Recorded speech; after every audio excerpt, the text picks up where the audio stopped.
Salut chers frères, chères sœurs, chers amis internautes.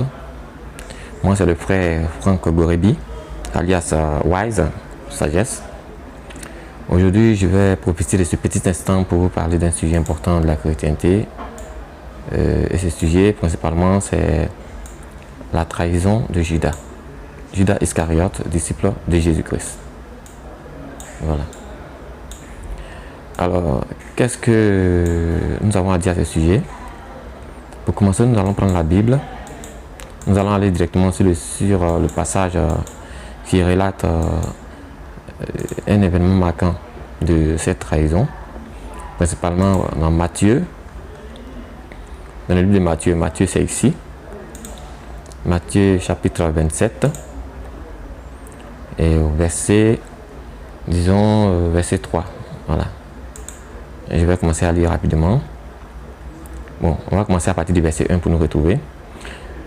Matthieu 27, à partir du verset 1. Dès que le matin fut venu, tous les principaux sacrificateurs et les anciens du peuple tinrent conseil contre Jésus pour le faire mourir. Et après l'avoir lié, ils l'amenèrent et le livrèrent à Ponce Pilate, le gouverneur. C'est alors que Judas, qui l'avait livré, voyant qu'il était condamné, se repentit et rapporta les 30 pièces d'argent aux principaux sacrificateurs et aux anciens. Retenez ici 30 pièces d'argent. Retenez cela attentivement. Nous continuons. Verset 4. En disant, j'ai péché en livrant le sang innocent. Et il répondit, ça c'est les principaux sacrificateurs qui répondirent, il répondit, que nous importe, cela te regarde. Alors, Judas jeta les pièces d'argent dans le temple, se retira et alla se pendre. Ok. Retenez aussi, il jeta les pièces d'argent dans le temple. Donc, nous avions dit, retenez les 30 pièces. Retenez aussi les pièces qu'il a jetées dans le temple. Ok. Maintenant, les principaux sacrificateurs les ramassèrent et dirent, il n'est pas permis de les mettre dans le trésor sacré, puisque c'est le prix du sang. Retenez le prix du sang. Retenez aussi qu'il n'est pas permis de le mettre dans les trésors sacrés. Et après en avoir délibéré, ils achetèrent avec cet argent le champ du potier pour la sépulture des étrangers. Retenez aussi cette partie, la sépulture des étrangers. Et c'est pourquoi ce champ a été appelé champ du sang jusqu'à ce jour. Ok. Et retenez ici, verset 9. Alors s'accomplit ce qui avait été annoncé par Jérémie le prophète. En 2 points, en ces mots. Ils ont pris les 30 pièces d'argent, la valeur de celui qui a été estimé. Qui a-t-il été estimé? Qui a été estimé? On verra ça tout à l'heure. Donc la valeur de celui qui a été estimé, qu'on a estimé de la part des enfants d'Israël. Qui est celui qui a été estimé? Les 30 pièces, la valeur de celui qui a été estimé. Retenez cette partie. Maintenant, on continue. Et ils les ont donnés pour le champ du potier. Ils les ont donnés pour le champ du potier, comme le Seigneur me l'avait ordonné.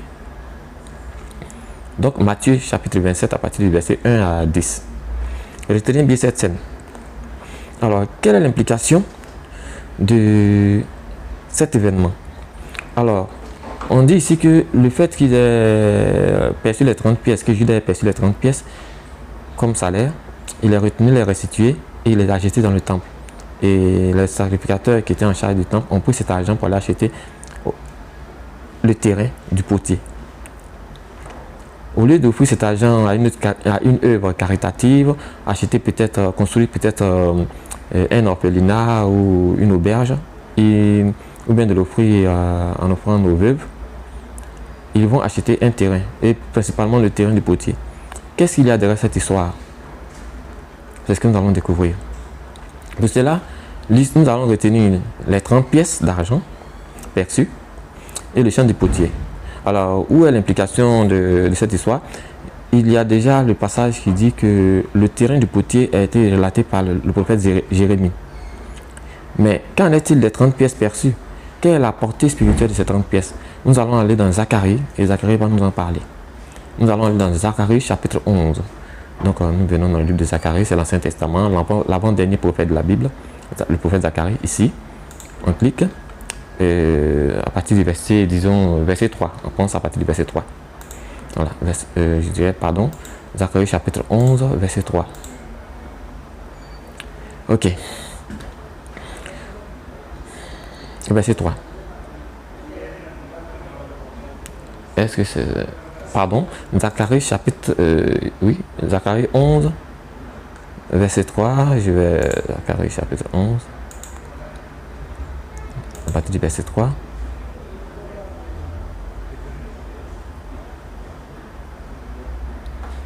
Laissez-moi vérifier quelque chose. Disons plutôt à partir du verset 7. Voilà.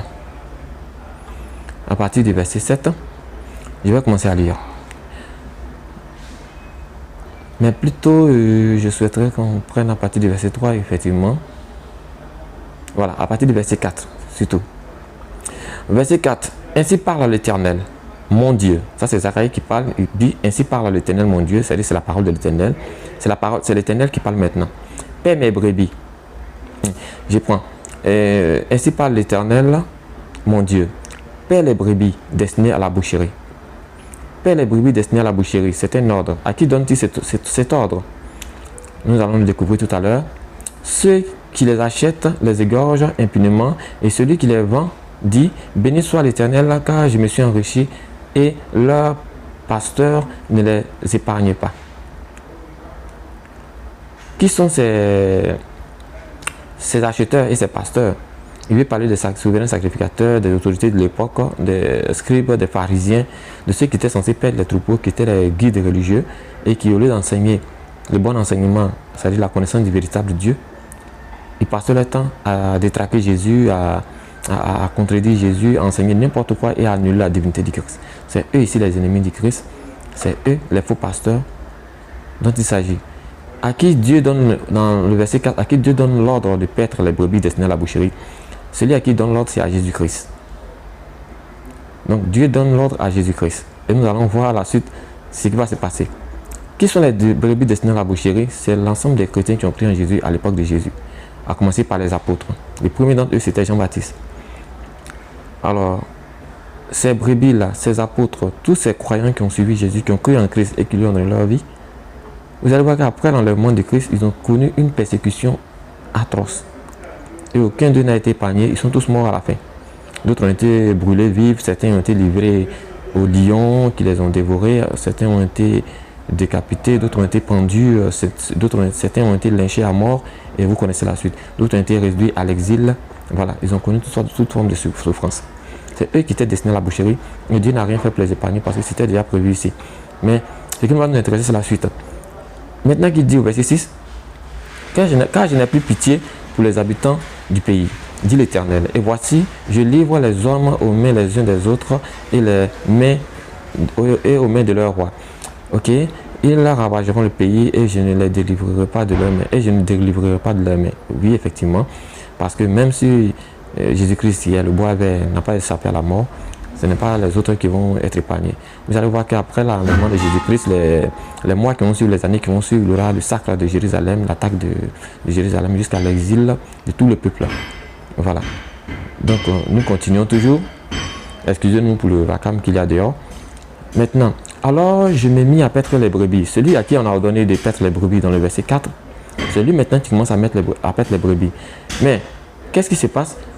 Ils ont donné l'ordre à Jésus-Christ de paître les brebis. Et maintenant, alors je me mis à paître les brebis. C'est l'Éternel qui tient sur tout ce discours. L'Éternel est en train de dire ici que c'est lui qui a donné l'ordre en tant que Père de paître les brebis. Et c'est encore lui-même qui revient sous la forme de Jésus-Christ en tant que le bon berger qui vient paître les brebis ici. Alors je me suis mis à paître les brebis destinées à la boucherie. Oui, assurément les plus misérables du troupeau. Effectivement, qui sont les plus misérables du troupeau? Ce sont les plus démunis, les populations démunies, marginalisées, les malades, les débonnaires, ceux qui n'avaient pas les moyens d'aller à l'hôpital, de se prendre en charge. Vous savez que dans l'Ancien Testament, tous les rites mosaïques étaient basés sur l'argent. Celui qui n'a pas d'argent ne peut pas acheter du bétail, ne peut pas acheter du bétail pour apporter des holocaustes dans le temple. Parce que tous les holocaustes étaient faits à partir de la viande, de mouton, de bœuf. Dans la salle des sacrifices, il fallait avoir les moyens pour pouvoir se procurer les ingrédients pour les sacrifices. Et sans ces sacrifices, il n'y avait pas d'expiation de péché, il n'y avait rien. Donc les pauvres étaient marginalisés, étaient livrés à leur compte. Voilà pourquoi il y avait des gens qui pouvaient souffrir de perte de sang pendant plus de 12 ans, des paralysés qui pouvaient rester dans l'attente, dans l'espérance d'un miracle au bord d'une piscine pendant des années, près de 30 ans à 40 ans. Des personnes qui perdent leur fils unique sans que personne ne puisse en faire quelque chose parce qu'ils n'ont pas les moyens de se soigner. Voilà pourquoi Jésus-Christ a dit, ce ne sont pas les bien portants qui ont besoin de médecins, mais c'est plutôt les malades. Et il n'est pas venu pour appeler des justes, mais il est appelé pour appeler des pécheurs. Parce que le pécheur, aux yeux de Dieu spirituellement, c'est comme quelqu'un qui est malade. Une brebis chétive, une brebis malade. Et nous savons qui sont les brebis, c'est le peuple de Dieu. Et le bon berger, c'est lui Jésus-Christ. Voilà pourquoi il a dit quelque part, et puis lève-toi sur le berger, et que le berger, le pasteur, et que les brebis soient dispersées. Vous comprenez cela maintenant. Donc nous continuons toujours la lecture, nous sommes maintenant au verset 7. Et moi je me mis à perdre les brebis destinées à la boucherie, assurément les plus misérables du troupeau. Je pris 2 houlettes. Les houlettes, ce sont des petites sacoches qu'on met en bandoulière, dans laquelle on met les provisions pour la nutrition. Donc de ces 2 houlettes, j'appelais l'une grâce. Effectivement, il y a une qui s'appelait grâce parce que la parole, la nourriture que Jésus devait utiliser pour perdre les brebis, c'était la parole de Dieu, sa parole. Et sa parole était axée sur deux axes principaux. Il avait l'évangile de la grâce, qui était un évangile vertical qui était axé sur la relation entre Dieu et les hommes. Donc c'était l'amour de Dieu pour l'humanité, pour lequel il a envoyé son Fils unique pour mourir pour les hommes, le pardon des offenses de l'humanité, l'expiation des fautes. Donc c'était un amour vertical, c'était une relation verticale. Et maintenant, la deuxième houlette qu'il appelle ici, et j'appelais l'autre union. Ok, la deuxième houlette c'est l'union. L'union c'est la relation horizontale, c'est-à-dire entre les frères, entre les chrétiens. L'amour pour son prochain, c'est-à-dire les relations humaines. L'amour pour son prochain, l'entraide, la compassion, le pardon, tout ce qui concerne les relations humaines, les valeurs sociales. Voilà ça. Donc nous avons 2 houlettes ici. Une houlette qui concerne l'amour, la relation entre les hommes et Dieu, et l'autre qui concerne la relation entre les hommes eux-mêmes. Donc il appelait l'une grâce, il appelait l'autre union. Et je fis paître les brebis. Effectivement, il nous enseignait avec ces 2 types de paroles, ces 2 types d'enseignements. Maintenant, plus tard, il dit, j'examinerai les 3 pasteurs en 1 mois. Qui sont ces 3 pasteurs? Ce sont les différents, il y avait 3 grands chefs religieux qui étaient opposés à Jésus-Christ. D'abord, chez les Romains, on avait Hérode qui cherchait à le faire mourir depuis longtemps, avec qui il en a fini. Après lui, on avait le souverain Caïphe et sa bande de docteurs de la loi et des chefs religieux qui voyaient dans le ministère de Jésus une menace pour leur business. Parce qu'ils s'enrichissaient sur le peuple, ils exploitaient le peuple et ils n'enseignaient pas le peuple. Et le fait que Jésus vienne enseigner le peuple pour leur révéler la vérité n'était pas à leur avantage. Au contraire, ils considéraient cela comme un problème. Donc, ils étaient prêts à tout pour je dirais, l'exterminer. Voilà pourquoi, dans la suite, vous allez voir ici, il a dit, j'exterminerai les 3 pasteurs. J'exterminerai les 3 pasteurs, oui, et mon âme était en impatience à leur sujet, et leur âme avait pour moi du dégoût. Effectivement. Maintenant, vous allez voir, il dit, et je dis, je ne vous paîtrai plus. Que celui qui va mourir meure, que celui qui va périr périsse, et que celles qui restent se dévorent les unes les autres. De qui parle ici? Vous allez voir quelque part, arrivé un moment où le peuple suivait Jésus, les gens étaient habitués à ces miracles, les gens étaient habitués à la multiplication des pains. Donc pour eux, Jésus n'était qu'un faiseur de miracles, un procureur de bonheur. Ok?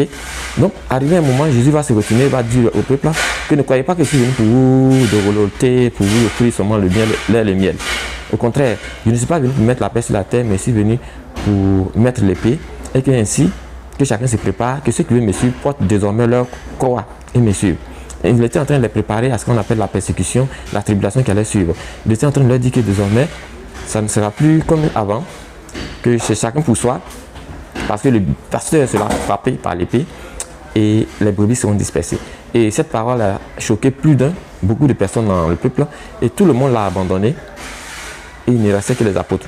Il s'est retourné vers les apôtres, il leur a demandé, mais tout le monde est parti. Et vous, vous êtes là, vous ne partez pas aussi. Qu'est-ce que vous attendez? Et ceux-là lui ont dit, en l'occurrence, Pierre lui a dit, mais Seigneur, où veux-tu qu'on aille? Tu as les paroles de la vie. Alors, à qui irons-nous? C'est ainsi que vous allez voir. Et c'est ce qu'il a dit ici au verset 9. Il dit, et j'ai dit, je ne vous prêterai plus celle qui va mourir, meurt. Et celle qui va périr, périsse, et celle qui reste se dévore les unes les autres. Effectivement, ceux qui restent se dévorent les unes les autres, ce sont les dissensions entre les chrétiens. Il y avait certains qui se réclamaient de Paul, d'autres se réclamaient de Jean, et Adam qui se réclamaient de Pierre, de Matthieu. Il y avait déjà des séparations, des dissensions, des trahisons entre les apôtres et le corps de Christ. Voilà. Maintenant, voici ce qu'il dit au verset 10. J'ai pris ma houlette grasse et je la brisais pour rompre mon alliance que j'avais traitée avec tout le peuple. Donc, il rompt maintenant la grâce, c'est-à-dire la relation verticale. Désormais, Dieu abandonne le peuple, en l'occurrence le pasteur. Voilà pourquoi Jésus a dit, Père, Père, pourquoi m'as-tu abandonné? Maintenant, c'est là que la trahison commence. Il a dit maintenant, elle fut rompue en ce jour-là. Ok, donc, j'ai changé de cadre à cause du bruit qu'il y avait à l'extérieur. Donc, que devons-nous comprendre? Donc, je disais que au verset, Zacharie chapitre 11, à partir du verset 10, je pris ma houlette grasse. J'essaie de trouver un meilleur angle, voilà, comme ça. Je pris ma houlette grasse et je la brisais pour rompre mon alliance que j'avais traitée avec tout le peuple. Ok? Et elle fut rompue ce jour-là. Et les malheureuses brebis qui prirent garde à moi reconnurent ainsi que c'était la parole de l'Éternel. Alors, qui sont ces malheureuses brebis qui prirent garde à lui? Retenez que lorsque Jésus-Christ a renvoyé la foule en leur disant la vérité, en leur disant qu'il n'est pas venu pour instaurer la paix sur la terre, qu'en réalité il était venu pour renverser plusieurs, pour imposer l'épée et tout ça, une manière de dire que désormais il va rompre avec les anciennes coutumes de tout ce qui était coutume ancestrale hébreuse du judaïsme et autres. Et voilà, cela a envoyé le peuple à se détacher de lui. Beaucoup l'ont abandonné. Et ceux qui sont restés, c'était seulement les apôtres. Et Jésus a demandé aux apôtres, mais tout le monde est parti, pourquoi vous ne partez pas? Et ils lui ont répondu, Seigneur, tu as les paroles de la vie. Et c'est Pierre qui lui a dit, à qui irons-nous donc? Et c'est ce qu'il est en train de dire. Donc ces malheureuses brebis là, et voilà, c'est d'elles qu'on parle ici au verset 11. Et il dit, elle fut rompue ce jour-là, et les malheureuses brebis qui prirent garde à moi reconnurent ainsi que c'était la parole de l'Éternel. Donc il reconnut que Jésus était Dieu et celui qui avait les paroles de la vie. Parce que c'était lui la vie. Vous comprenez? Maintenant, qu'est-ce que Jésus leur dit? Et je leur dis, si vous le trouvez bon, donnez-moi mon salaire, sinon, ne le donnez pas. Et ils pesèrent pour mon salaire 30 cycles d'argent. Vous comprenez? Donc, je leur dis, si vous le trouvez bon, donnez-moi mon salaire. Qui parle ici? C'est l'Éternel qui parle ici. Donc, le salaire des 30 pièces était destiné à qui? Était le salaire de l'Éternel. Ce qui signifie que ce n'était pas Judas qui a réellement trahi Jésus-Christ, mais c'est l'Éternel qui a rompu son alliance en rompant le contrat qui le liait à son peuple. Et il revendique ici la paternité de cette trahison. Et pour cela, il leur dit, payez-moi mon salaire si vous le trouvez, juste dans le cas contraire, gardez, j'en ai rien à faire. Et qu'est-ce que les souverains sacrificateurs vont faire? Ils vont peser pour son salaire, quoi? 30 cycles d'argent. Donc je disais, et je leur dis, si vous le trouvez bon, donnez-moi mon salaire, sinon ne le donnez pas. Et ils pesaient pour mon salaire 30 cycles d'argent. De qui parle-t-il ici? Dieu dit que c'est lui qui a dit, si vous le trouvez bon, donnez-moi mon salaire. Donc le salaire, c'est le salaire de Dieu. Donc Dieu est en train de nous dire ici dans Zacharie que c'est lui Jésus-Christ, qu'il est Jésus-Christ, et que le salaire qu'il a revendiqué de la bouche de Judas n'était pas destiné à Judas, mais c'était lui son salaire. Et qu'ils ont pesé 30 pièces pour lui. On continue. Et il va dire quoi ensuite?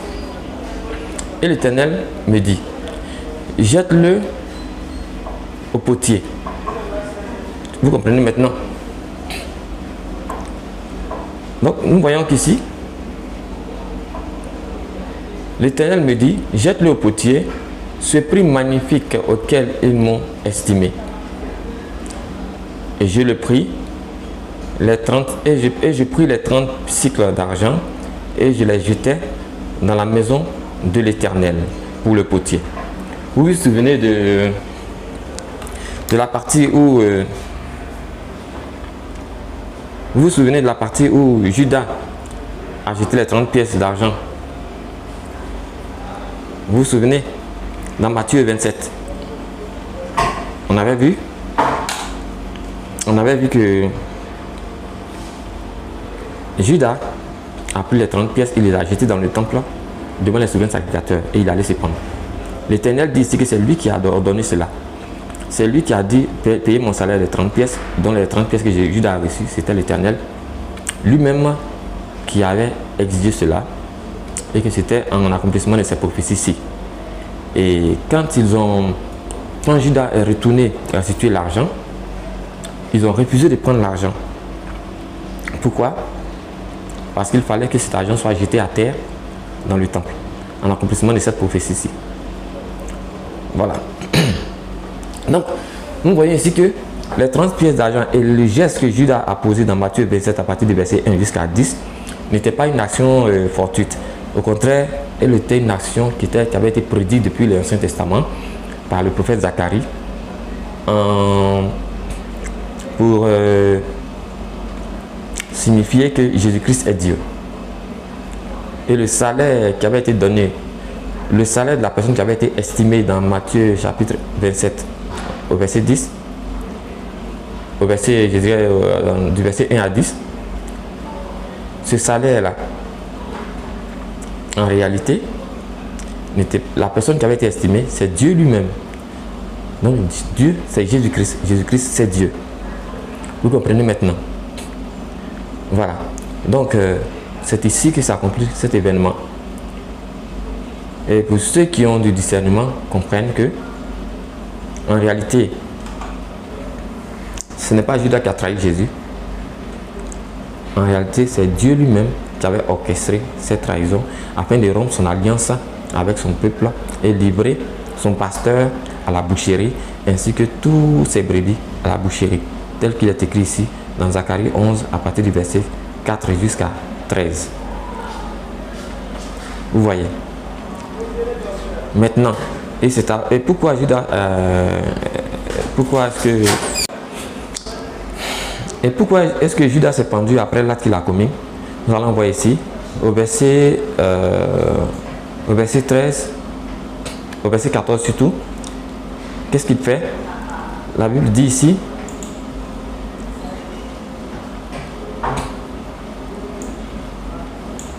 puis je brisais ma seconde houlette appelée union pour rompre quoi? La fraternité entre Judas, voici le fameux Judas, et Israël. Judas a été destiné à la trahison parce que la main qui allait causer cette trahison devait sortir de la tribu de Judas. Voilà. Et une fois que la trahison a été effectuée, le pacte a été rompu, il brise la seconde alliance, sa seconde houlette, qui est appelée union, pour rompre la fraternité entre Judas et Israël. Notons que tous les apôtres de Jésus-Christ étaient des Juifs, étaient israélites, de différentes tribus. Et Judas faisait partie de la tribu de Judas. Donc, puisque Jésus l'avait publiquement exposé, quand ils étaient assis à table, Jésus a dit, l'un de vous me livrera. Donc je disais, alors, je brisais, puis je brisais ma seconde houlette union pour rompre la fraternité entre Judas et Israël. Alors, qu'est-ce que cela impliquait? Notons que tous les apôtres de Jésus-Christ étaient juifs, étaient des Israélites, et que le fait que Jésus ait publiquement démasqué Judas quand il était à table avec ses apôtres, en disant l'un de vous me livrera. Et les apôtres lui ont demandé, mais Seigneur, donne l'identité de cette personne, de ce traître, qu'on en finisse avec lui et que cela n'arrive pas. Eh bien, Jésus n'a pas hésité à le faire en disant, c'est celui-là même qui a la main actuellement dans le plat avec moi qui me livrera. Et en ce moment, Judas avait la main dans le plat avec Jésus-Christ. Et tous les apôtres ont su et ont connu à cet instant que c'est Judas qui allait être le traître qui allait commettre l'acte. Ils n'attendaient qu'un seul mot d'ordre de la part de Jésus-Christ pour tuer Judas, en fait. Mais comme Jésus avait enseigné déjà de ne point rendre le mal par le mal, de ne point user du tranchant de l'épée, car celui qui tue par l'épée périra par l'épée. Et tous se retenaient de faire du mal à Judas, parce que Jésus n'a pas donné l'ordre de faire du mal, quoi que ce soit, à Judas. Et au contraire, Judas, ayant été démasqué, ne pouvait plus aller au bout de ses idées, ne pouvait plus aller au bout de son initiative.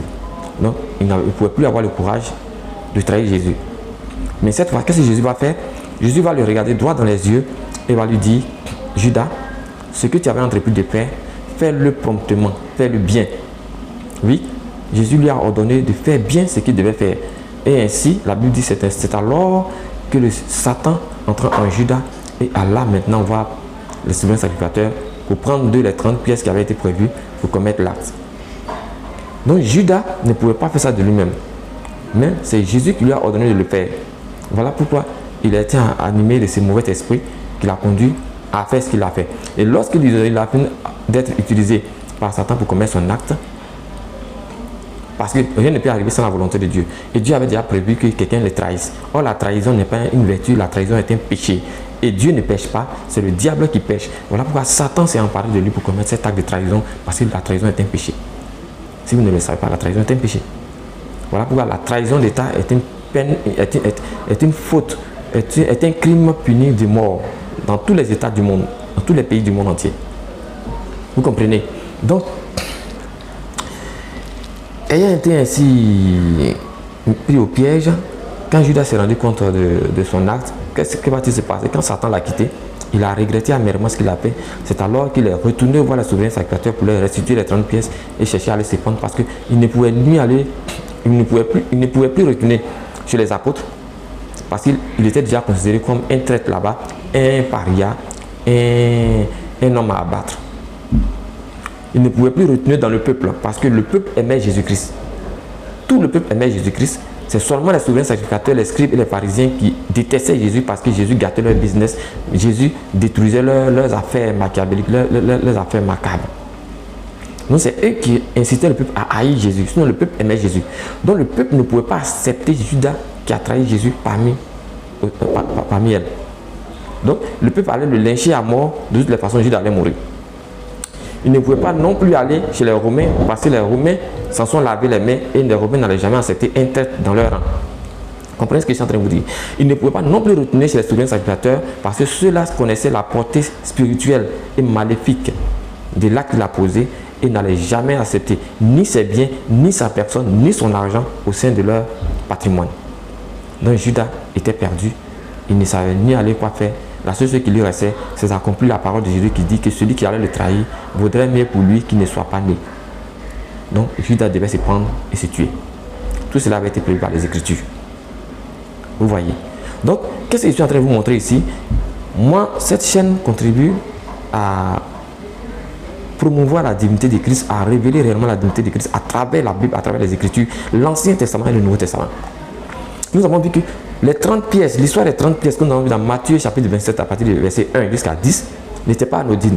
Les 30 pièces en réalité, c'était le salaire que Dieu avait estimé pour sa propre rétribution.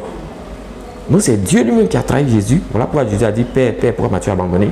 Et le salaire qu'il devait percevoir pour cette trahison, en réalité, puis celui qui a commandité cela et celui qui l'a orchestré. Alors, il le dit ici ouvertement, j'ai dit, si vous le trouvez bon, donnez-moi mon salaire. Dans le cas, verset 12, je leur dis, si vous le trouvez bon, donnez-moi mon salaire, sinon ne le donnez pas. Et il pesait pour mon salaire, ce n'est pas pour son salaire, c'est bien écrit pour mon salaire, c'est-à-dire le salaire de celui qu'ils avaient estimé, Jésus-Christ. En réalité, c'est le salaire de Dieu, c'est Dieu qui est Jésus-Christ, 36 d'argent. Et c'est encore lui qui a ordonné de jeter cet argent aux pieds des souverains sacrificateurs dans le temple, afin que cela serve au rachat de la terre du potier. Maintenant, pourquoi cette terre était là et a été rachetée? Parce que si elle appartenait à quelqu'un, elle n'allait pas être rachetée. C'est parce que c'était une terre qui était abandonnée. Il n'y avait personne pour l'occuper. et cette terre a été délaissée. Voilà pourquoi ils vont acheter pour la sépulture, non de leurs ressortissants, mais pour la sépulture des étrangers. Parce que personne ne voulait en hériter, personne ne voulait habiter là-bas, personne ne voulait l'utiliser pour en faire sa propriété. Et vous allez savoir pourquoi. Voilà pourquoi nous allons aller dans Jérémie, dans la prophétie de Jérémie le prophète, effectivement à ce sujet. Donc, nous allons dans Jérémie, chapitre 18. Donc, on va dans Jérémie, voici Jérémie, ici. Jérémie, chapitre 18, à partir du verset 1. Je vais le lire entièrement, comme ça vous allez avoir l'historique. Alors, Jérémie, chapitre 18, verset 1. La parole qui fut adressée à Jérémie de la part de l'Éternel, en ces mots. Vous comprenez que ce sont les paroles de l'Éternel qui vont suivre. Lève-toi et descends dans la maison du potier. Voilà, encore le même potier. Là, je te ferai entendre mes paroles, comme vous le voyez. Et maintenant, Jérémie dit, je descendis dans la maison du potier et voici, il travaillait sur un tour. Quand on dit un tour, ce sont ces gens de plateformes, ces disques tournants. Ce sont des disques tournants sur lesquels les artisans potiers fabriquent les pots, ils façonnent les pots. Ok? C'est un outil de travail. Donc, qu'est-ce que Jérémie a fait? Il va observer attentivement le potier à l'œuvre et il va tirer des leçons de son travail. Qu'est-ce qu'il fait? Il dit, et la parole de l'Éternel me fit adresser en ces mots. Non, reprenons à partir du verset 3. Je descendis dans la maison du potier et voici, il travaillait sur son tour, sur un tour. Au verset 4, le vase qu'il faisait ne réussissait pas. Retenez cette partie. Le vase qu'il faisait ne réussissait pas. Et comme il arrive à l'argile dans la main du potier, il en refit un autre vase tel qu'il trouva bon de le faire. Donc, qu'est-ce qui s'est passé ici? Le potier, à chaque fois qu'il faisait le vase, il remarquait une imperfection dans le pot qu'il était en train de former. Et alors, il détruisait son œuvre et il reprenait à nouveau. Et à chaque fois qu'il remarquait une imperfection dans ce qu'il faisait, il détruisait pour reprendre. Il refaisait le pot qu'il voulait. Donc, il le détruisait autant de fois qu'il le voulait pour reprendre son œuvre jusqu'à obtenir le résultat qu'il voulait. Et ainsi, quelle est la leçon que Dieu va donner à Jérémie à travers cela? Il dit ici, verset 6, ne puis-je pas agir envers vous comme ce potier, maison d'Israël, dit l'Éternel. Voici, comme l'argile est dans la main du potier, ainsi vous êtes dans ma main, maison d'Israël. Voilà. Donc, il était en train de dire, de la même façon dont le potier agit envers l'argile, c'est-à-dire il le façonne. Et quand la forme du pot n'est pas comme il le veut, n'est pas à son goût, il le détruit et il le reprend. Ainsi, quand il prend une décision à l'égard d'Israël, si il remarque que le comportement d'Israël, des enfants d'Israël n'est pas conforme à ce qu'il avait voulu, il le détruira et il le reprendra. Voilà, et c'est ce qu'il disait.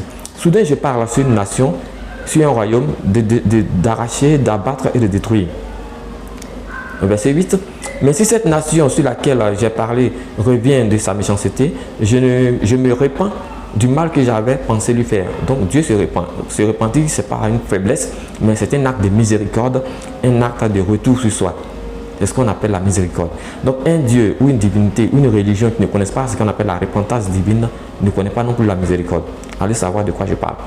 Et soudain, je parle à une nation sur un royaume de bâtir et de planter. Mais si cette nation fait ce qui est mal à mes yeux et n'écoute pas ma voix, je me repens du bien que j'avais eu l'intention de lui faire. Voilà.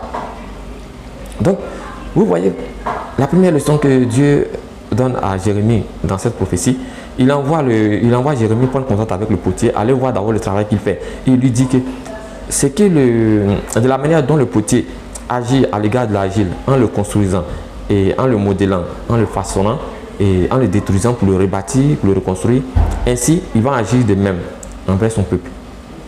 Maintenant, d'où vient-il qu'il y a l'histoire du terrain du potier?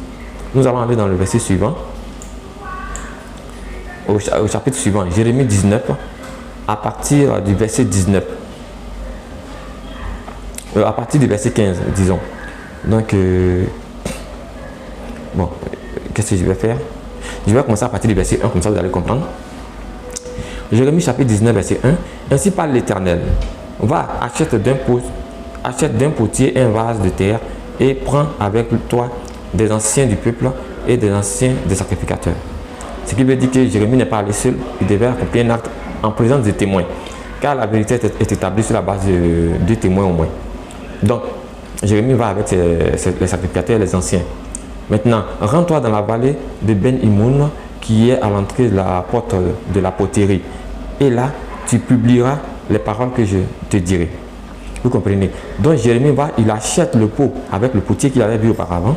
Et il vient s'arrêter dans la vallée de Ben Hinoun, qui est située devant la poterie. C'est-à-dire il y avait un espace devant la maison du potier. Oui. Et il se tient là sur ce terrain-là. Et maintenant, qu'est-ce qu'il fait? Tu diras, verset 3, écoute la parole de l'Éternel, roi de Juda, et vous, habitants de Jérusalem, ainsi parle l'Éternel des armées, le Dieu d'Israël. Ok, voici, je vais faire venir sur ce lieu un malheur qui étourdira les oreilles de quiconque en entendra parler. Ok, ça veut dire que ce qui va se passer va dépasser l'entendement. Ok, ils m'ont abandonné et ils ont profané ce lieu. Ils y ont offert de l'encens à d'autres dieux, que ne connaissaient ni eux, ni leur père, ni les rois de Juda.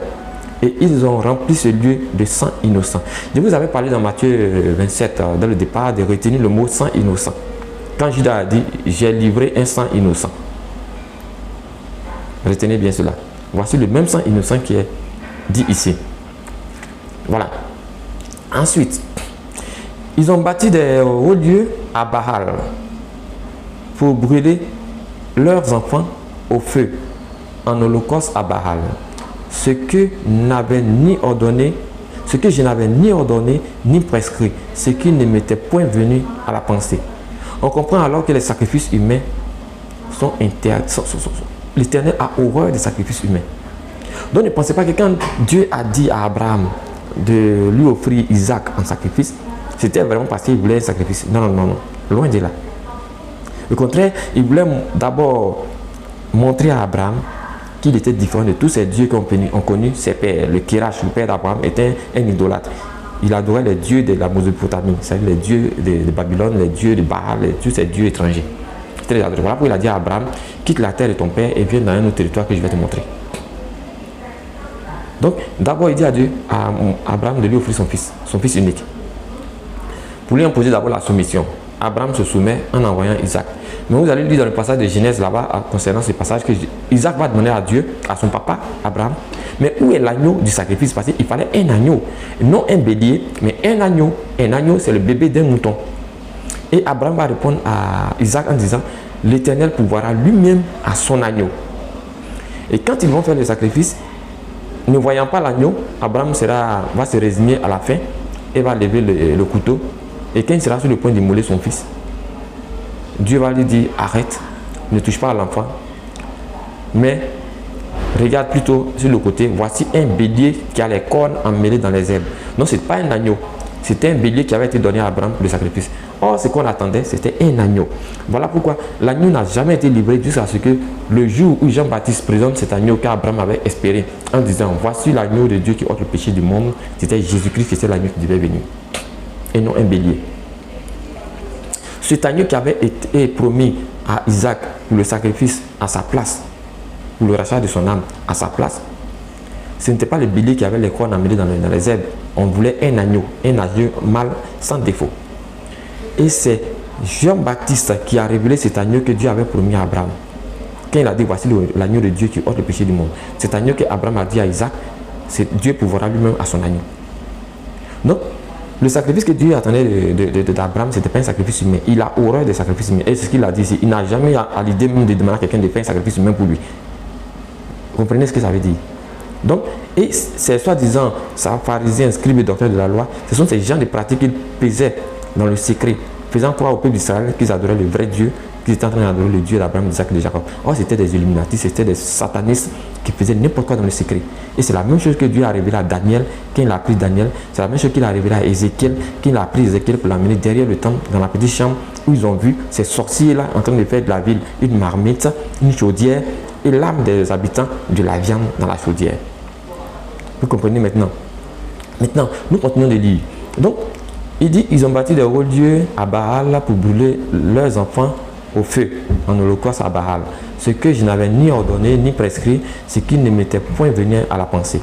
Et c'est pourquoi, voici, les jours viennent, dit l'Éternel, où ce lieu sera plus appelé Tophen et vallée de Ben Himoun, mais on l'appellera vallée du carnage. Ok? J'anéantirai dans ce lieu le conseil de Juda et de Jérusalem. Je les ferai tomber par l'épée devant leurs ennemis et par la main de ceux qui en veulent à leur vie. Je donnerai leurs cadavres en pâture aux oiseaux du ciel et aux bêtes de la terre. Ok? Je ferai de cette ville un objet de désolation et de moquerie. Tous ceux qui passeront près d'elle seront dans l'étonnement et siffleront sur ses plaies. Je leur ferai manger la chair de leurs filles, de leurs fils et de la chair de leurs filles. Et les uns mangeront la chair des autres. Au milieu de l'angoisse et de la détresse, où les réduiront leurs ennemis et ceux qui en veulent à leur vie. Tu briseras ensuite le vase sous les yeux des hommes qui seront allés avec toi. Comprenez ce qu'il va dire. Donc, Jérémie maudit cette terre-là, ce champ du potier, effectivement.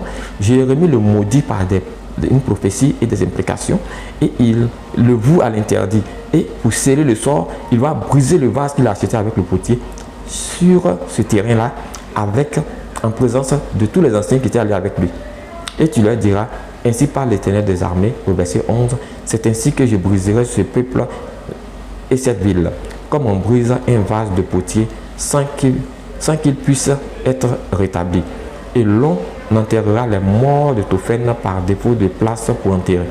Comprenez que cet espace sera un espace maudit, parce que vous savez que dans la loi, on n'enterre pas les morts dans la ville, on les enterre hors de la ville, parce que notre Dieu n'est pas un Dieu des morts, mais un Dieu des vivants, et il a horreur des cadavres. Parce que tout ce qui touche un cadavre, comme il est dit, si tu touches un organe mort, c'est-à-dire un corps mort ou un cadavre d'animal, cette personne qui l'a touché est impure jusqu'à la fin de la journée. Vous vous souvenez de cette loi dans le Lévitique. Donc, ce terrain-là, où on va enterrer les morts par défaut de place, ne peut pas être un endroit pur, un endroit où des gens viendront faire des choses sacrées. Voilà pourquoi ce terrain a été voué par interdit pour toujours, jusqu'à ce que Judas vienne le racheter avec les 30 pièces destinées au salaire de Jésus-Christ. C'est ainsi que je ferai à ce lieu, dit l'Éternel, et ses habitants, et je rendrai cette ville semblable à Tophen. Voilà la prophétie qui a été donnée. Et il va encore plus loin dans le verset 13, il dit, les maisons de Jérusalem et les maisons du roi de Juda seront impures comme le lieu de Tophen. Toutes les maisons sur les toits, sur les toits, desquelles on offrirait de l'encens à toute l'armée des cieux, et on faisait des libations à d'autres. Qu'est-ce que cela veut dire? Oui, et on faisait des libations à d'autres dieux. Vous comprenez? C'est un espace qui a été maudit, effectivement. Donc je reprends. La maison de Jérusalem et la maison du roi de Juda seront impures comme le lieu de Tophen. Toutes les maisons sur les toits desquelles on offrait de l'encens à toute l'armée des cieux. Quand on dit l'armée des cieux, on parle des anges ou des esprits. Nos parents qui aiment faire des libations, ceux qui aiment utiliser de l'encens à tout va pour soi-disant invoquer le Saint-Esprit ou faire des choses, ce n'est pas Jésus, c'est pas Dieu que vous invoquez. Vous êtes en train d'invoquer des divinités, des esprits maléfiques, des anges déçus, déchus. Et on faisait des libations à d'autres dieux. Donc vous comprenez maintenant que le Dieu d'Israël ne veut plus de libations. Voilà pourquoi il ne veut plus d'holocauste, il ne veut plus de ces pratiques-là. Donc voilà pourquoi tout ce terrain a été voué par interdit, a été maudit pour toujours, jusqu'à ce que Judas, dans Matthieu 27, vienne jeter l'argent aux pieds des souverains sacrificateurs et que ceux-là prennent cet argent-là pour aller racheter ce champ du potier. Et non pas pour construire un orphelinat, non pas pour construire une auberge, non pas pour construire une école ni une université, mais pour la sépulture des étrangers, parce que eux-mêmes, personne n'en voulait. Donc aucun juif connaissant l'histoire de ce terrain n'allait accepter de venir enterrer son proche ou bien son parent défunt dans cet endroit-là. Donc, par hypocrisie, ils ont destiné ce terrain à l'achat de... Donc, voilà pourquoi ce terrain a été voué à l'interdit depuis le temps de Jérémie jusqu'à ce jour où Judas et les souverains sacrificateurs ont acheté ce terrain pour la sépulture, non des Hébreux, parce que personne n'en voulait, comme je vous ai dit, parce que c'était un territoire maudit, mais ils l'ont destiné pour la sépulture des étrangers. Mais ils ne savaient pas que c'était le plan de l'Éternel, notre Dieu, notre Sauveur Jésus-Christ. Puisque en faisant cela, nous entrions dans son alliance. Alors, quelle est la moralité de cette histoire? La moralité de cette histoire, c'est de montrer que Jésus-Christ est Dieu. Et que Dieu lui-même revendique dans Zacharie qu'il est ce Jésus-Christ pour lequel les gens ont estimé comme salaire 30 pièces. La valeur de celui qu'ils ont estimé. Et quelque part, vous allez encore voir, je vais prendre ici dans le même Zacharie. Zacharie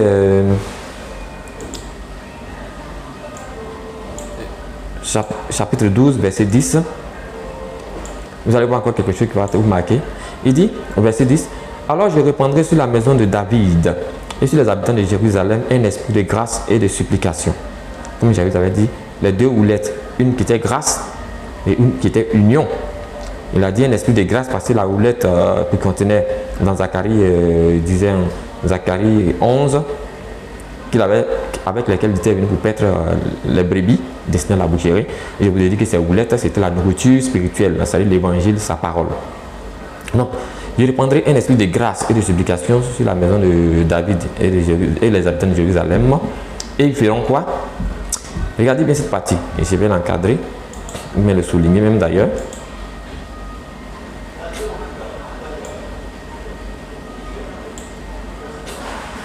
Il dit, et ils tourneront les regards vers qui? Vers moi. Voilà, vers moi Dieu. Comment cela? Celui qu'ils ont percé. Retenez bien cette partie. Celui qu'ils ont percé. Tellement c'est invraisemblable, il dit encore, ils pleureront sur lui. Qui est cette personne sur laquelle ils pleureront? Hein? Voilà, je vous donne ça. Ils pleureront sur lui. Comme on a dit, ils pleureront sur lui comme on pleure sur un fils unique. Voilà, on nous parle de fils unique. Vous savez que Jésus-Christ est le fils unique de Dieu. Et ils pleureront amèrement sur lui comme on pleure sur un premier-né, le premier-né de la création. Encore c'est Jésus-Christ. Et comme ils ne croyaient pas toujours, il leur dit, eh bien d'accord, en ce jour-là, le deuil sera grand à Jérusalem comme le deuil à d'Adadrimon dans la vallée de Megiddo. Et si vous voulez, on peut continuer encore la lecture. On verra que ce jour-là même, il y aura un mois de deuil qui sera annoncé. Les femmes vont pleurer à part, les hommes vont pleurer à part. Et chaque famille dans la tribu des 12 tribus de Juda, chaque famille aura son jour de pleurs et de deuil. Mais ce que je veux qu'on retienne ici, qu'est-ce qu'il dit? Il dit,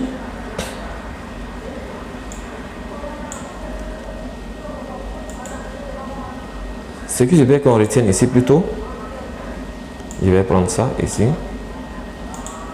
Voilà. C'est où il dit, et je répandrai un esprit de grâce et de supplication sur et je répandrai sur la maison de David et des habitants de Jérusalem un esprit de grâce et de supplication. Et ils tourneront les regards.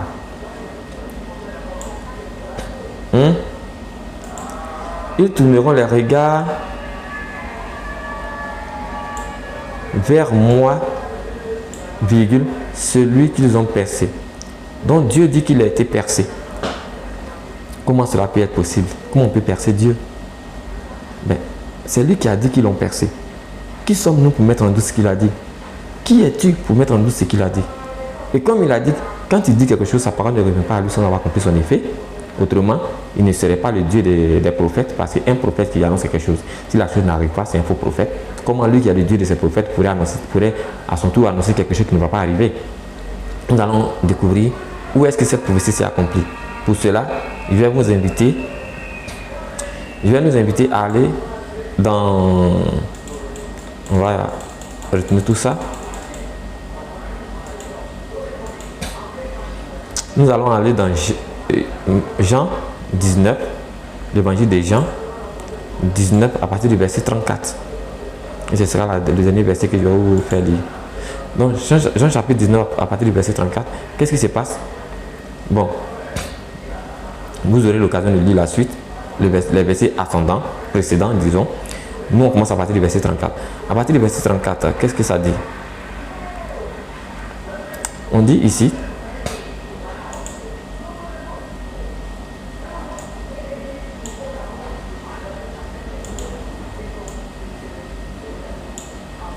partir du verset 34, la parole dit: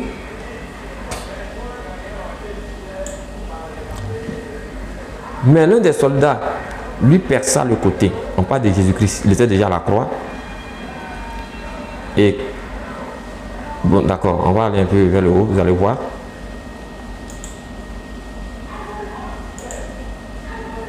Disons.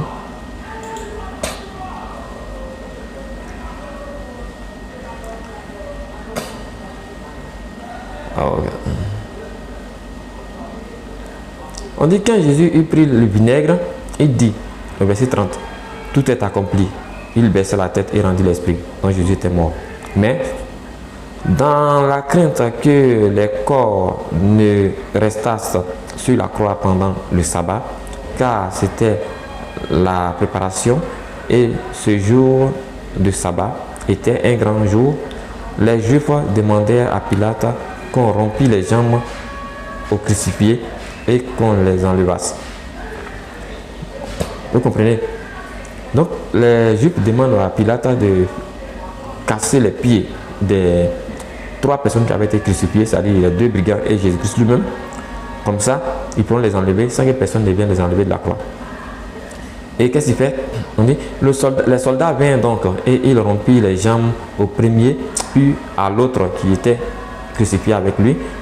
Et s'étant approché de Jésus-Christ, et le voyant déjà mort, il était déjà mort, il ne lui rompit pas les jambes. Mais au lieu de ça, qu'est-ce qu'ils vont faire? C'est maintenant que notre verset 34 commence.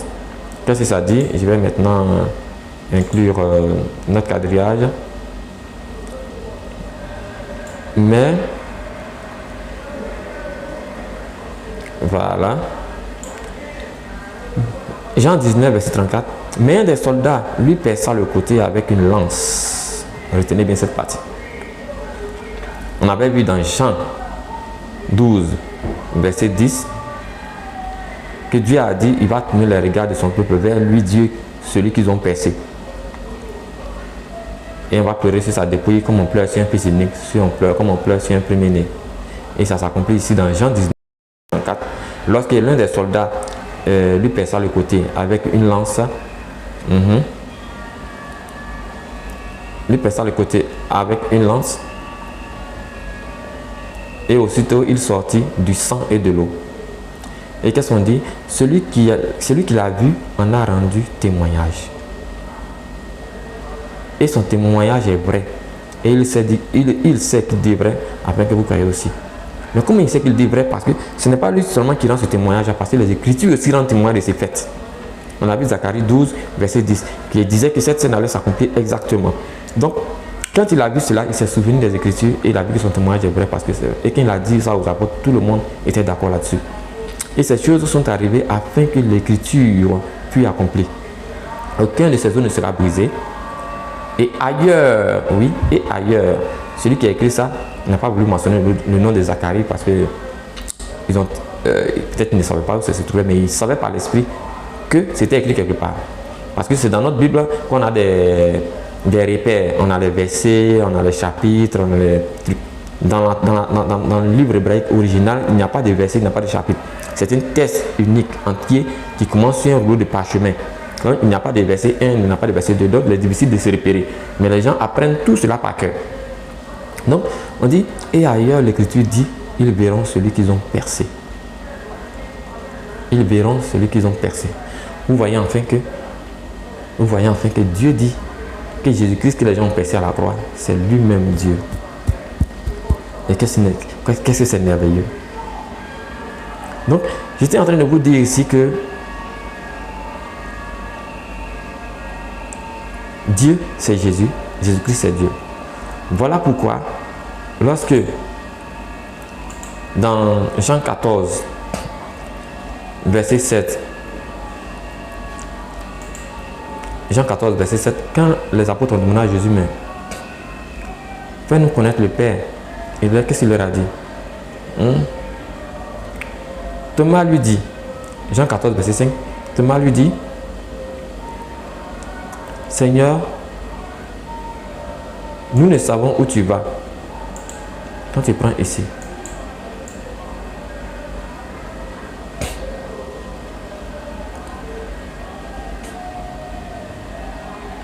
Si on veut, on vient jusqu'au verset là.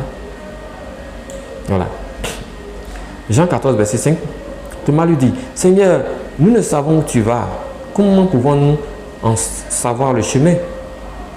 Qu'est-ce que Jésus va lui répondre? Jésus lui dit, je suis le chemin, la vérité et la vie. Nul ne vient au Père que par moi. Parce que tu ne peux pas dire que tu connais Dieu, le Père, sans connaître Jésus. Tu ne peux pas dire que tu adores Dieu, le Père, sans adorer Jésus. Tu ne peux pas dire que tu crois en la divinité de Dieu, le Père, sans croire en la divinité de Jésus-Christ. Et si vous, au verset 7, il dit, et si vous me connaissiez, vous connaîtrez aussi mon Père. Vous comprenez maintenant la divinité qu'il y a entre les deux. Et dès maintenant, vous l'avez connu, vous le connaissez et vous l'avez vu. J'encadre aussi cette partie. Si vous me connaissiez réellement, vous connaîtrez aussi mon Père. Et dès maintenant, vous le connaissez et vous l'avez vu. Mais qui ont-ils vu réellement? Jésus ou le Père de Jésus? Donc vous comprenez que le Père, c'est le Fils c'est le Père. Mais comme cela ne suffit pas, ils sont toujours incrédules. Philippe lui dit, Seigneur, montre-nous le Père et cela nous suffit. Parce que jusqu'à présent, dans la tête de Philippe, cet Israélite, il pense que le Père est à part et Jésus-Christ est à part. Mais il ne sait pas que, quoi qu'il soit différent, quoi qu'il soit séparé de corps, mais c'est le même âme, c'est la même âme, c'est le même esprit. C'est le même Dieu. Alors Jésus va lui dire, il y a si longtemps que je suis. Voilà. Il y a si longtemps que je suis avec vous et tu ne m'as pas encore connu. Philippe cherchait le Père ici. Philippe a dit à Jésus, montre-moi nous le Père et cela me suffit. Philippe n'a pas demandé à Jésus de lui montrer Jésus. Philippe connaissait déjà Jésus. Mais il veut savoir où est le Père de Jésus. Et voici ce que le Père va lui répondre. Philippe, il y a si longtemps que je suis avec vous et tu ne m'as pas encore connu. Philippe, il y a si longtemps que je suis avec vous et tu ne m'as pas encore connu. Philippe, celui qui m'a vu a vu le Père. Comment dis-tu encore, montre-nous le Père? Donc, pour tous ceux qui jusque-là ont des problèmes avec la divinité du Christ, parce que pour eux, le Père, ce n'est pas le Fils, le Fils, ce n'est pas le Père, comprenez que Jésus est en train de vous dire que je suis Dieu, adorez-moi. Donc, pour tous mes frères chrétiens et musulmans qui me suivent, sachez désormais que si quelqu'un vous dit, montrez-nous dans la Bible un passage où Jésus dit ouvertement de sa propre bouche, je suis Dieu, adorez-moi, ramenez-le à cette partie et posez-lui la question. Les apôtres ont vu et connu qui? Le Père ou Jésus-Christ? Ils se comprendront alors que Jésus-Christ est en train de dire ouvertement que je suis Dieu. Et je vous ai montré déjà dans Zacharie 11, à partir du verset 1 jusqu'à 14, que Dieu dit que Jésus que Judas a vendu pour 30 pièces, en réalité c'était lui Dieu qu'ils ont vendu. Je vous ai montré ici dans Zacharie chapitre 10, Zacharie chapitre 12 verset 10, que Dieu dit que Jésus-Christ qu'on a percé avec une lance dans Jean 14 dans Jean 19 verset, à partir du verset 34. En réalité ce n'était pas une autre personne, mais c'était lui Dieu qu'ils ont percé. Et maintenant Jésus-Christ dit que celui qui m'a vu a vu le Père, parce que moi je suis le Père c'est moi. Alors chers amis, c'était ce petit exposé que j'ai voulu vous faire partager. Et à bientôt encore pour d'autres belles surprises bibliques. Sur ce, une excellente journée à vous, une excellente soirée aussi à vous qui dans votre région il fait soir, et pour toute l'Afrique qui est en ce moment en Côte d'Ivoire pour la Coupe d'Afrique. Je vous souhaite aussi un excellent mois de sport et que la fête soit belle. Aujourd'hui c'est la Côte d'Ivoire qui joue, mon pays. Je souhaite la victoire pour la Côte d'Ivoire bien naturellement. Et je souhaite aussi la fête pour tout le monde. Et shalom, shalom, shalom chez vous. Bye.